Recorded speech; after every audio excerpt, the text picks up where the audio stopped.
Hi everyone, welcome back to my channel. But if it's your first time to come here on this channel, I encourage you to click the subscribe button down below.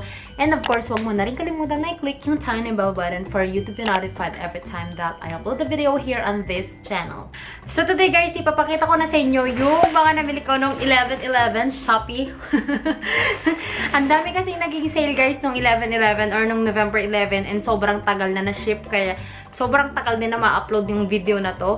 And yun guys, konti lang yung nabili ko kasi some of the items that I ordered, wala na siya nung nag-message sa akin yung mga sellers, wala na daw, out of stock na ganyan. So, from 2,000 plus na order ko pesos, naging less than 1,000 na lang ata siya. Parang ganun. Yeah, less than 1,000 na lang. And ito na lang yung mga na-receive ko, guys.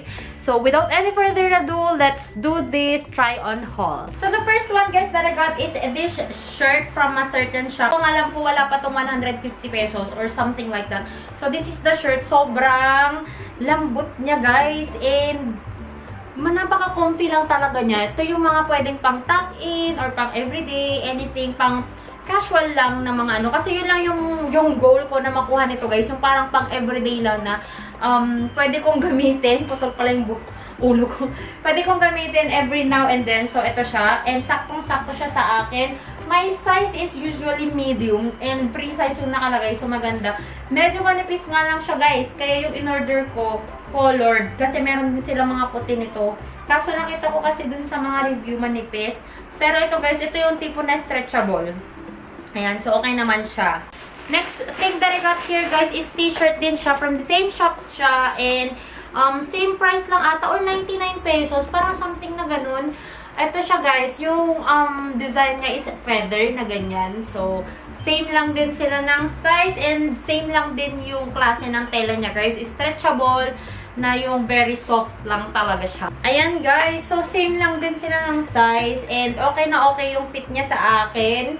Again, a medium size. Ayan siya. And gusto ko yung kanyang design dito, guys. May pa-feather siyang ganyan.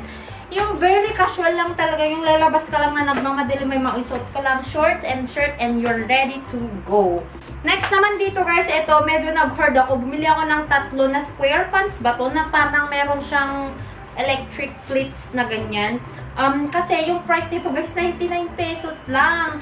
And magandang klase na siya. Para siyang chiffon.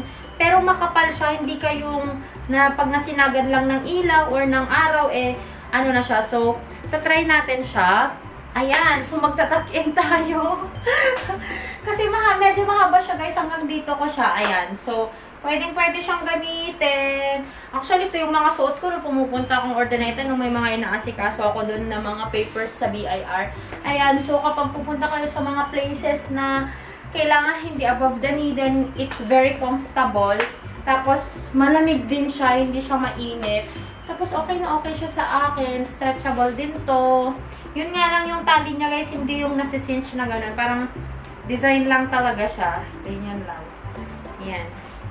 So, this is the black. Oh, meron siyang ano dito. May napila ko. Eto siya, guys. Ito, may pa ganyan. Ito, nakalimutan ko parang sabihin. Actually, before ko pa ito nasuot, nung una, may nakita na akong ganyan, para siyang may butas. Ayan. So, hindi mo aakalain na 99 pesos lang without the butas from this. Ayan. So, okay naman siya. Next, tingnan natin. I got here another na navy blue. Ayan. Talagang nag-ayos sa harap ng camera eh. Ayan siya, guys. Navy blue to. Pero ito yung pinaka-gusto ko kasi wala siyang butas. Walang butas dito. And, ang maganda kasi dito guys, comfortable na siya. Tapos, no need pa to iron, ganyan. Yung pang madalian nga lang talaga kasi yung mga gusto ko guys na mga outfitan. Tapos, comfortable lang siya. Very airy, ganyan. Oh, so, okay na okay siya.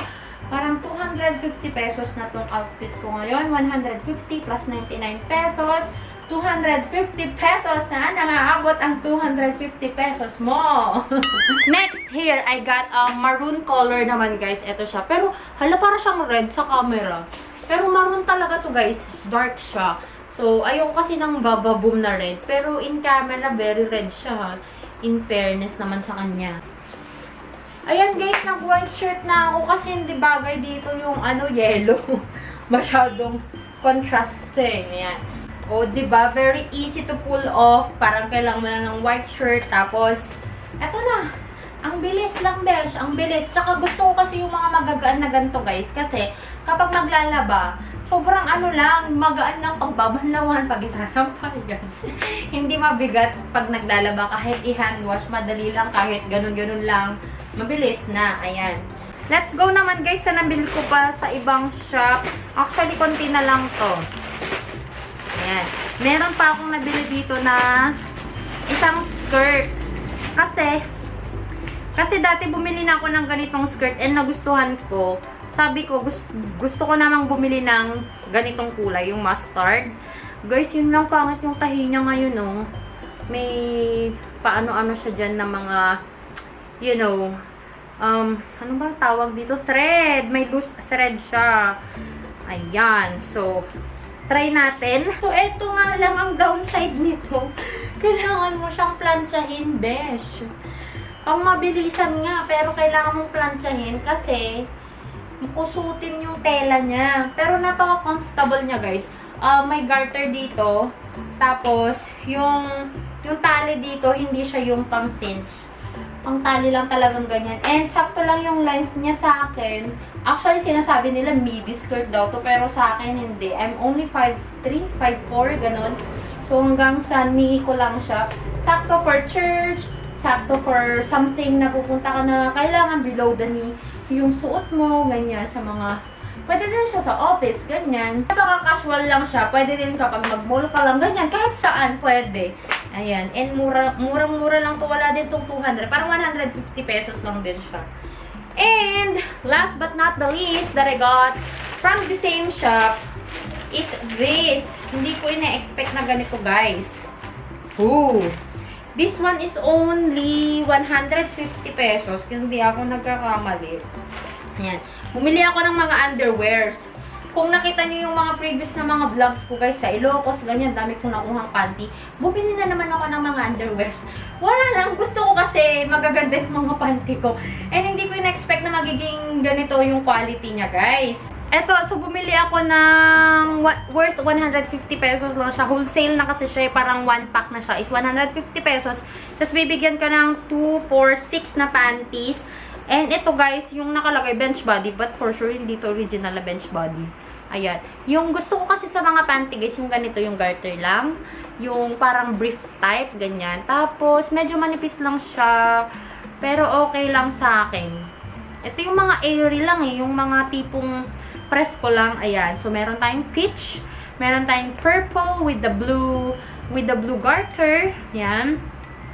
Tapos, ito yung hanggang sa hips lang siya, hindi siya high-waisted. Yun yung mas gusto ko.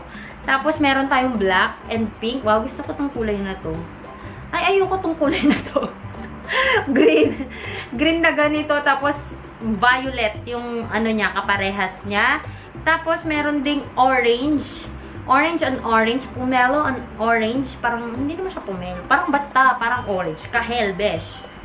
Tapos, last is pink na meron siyang pa-yellow nagpa-garter.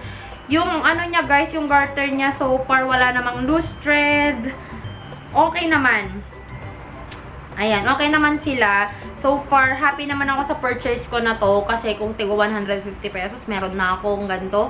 Okay na siya. May gagamitin na ako na pang everyday, pang bahay, pang ganyan, pang labas. Okay na, okay na. So, yun lang, guys, yung mga nabili ko sa Shopee 1111. Kasi, unfortunately talaga. Alam nyo ba, guys, ang hirap kong binaba yung ano ko, yung cart ko. Kasi from 5,000, naging 3,000. Tapos, nung final checkout ko na is 2,000 plus na yung babayaran ko. Lahat kasi kami sa ospital nakaganyan na kami, pati mga doktor sa amin nagsha-shopping nung 11/11.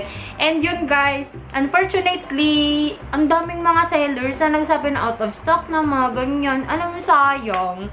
Sayang talaga. Sabi ko kasi bibili talaga ako ng madami para madami akong mapakita sa inyo. But anyway, I hope meron pa ulit 12/12 ata na sale. So, yun. Medyo mas damihan natin sa 12/12. I hope na mas madami akong makuha. Let me know down below, guys, kung anong gusto nyo. Clothing, makeup, ano ba? Ano bang gusto nyo na gagawin natin or bibilhin pang 12/12 na sale sa Lazada, sa Shopee, and all that. So yun lang guys, I hope you enjoyed watching this video, and if you haven't followed me yet on my Instagram and on my Facebook, the name is Joy of Mia, and I'll talk to you guys on my next one. Bye! Mwah.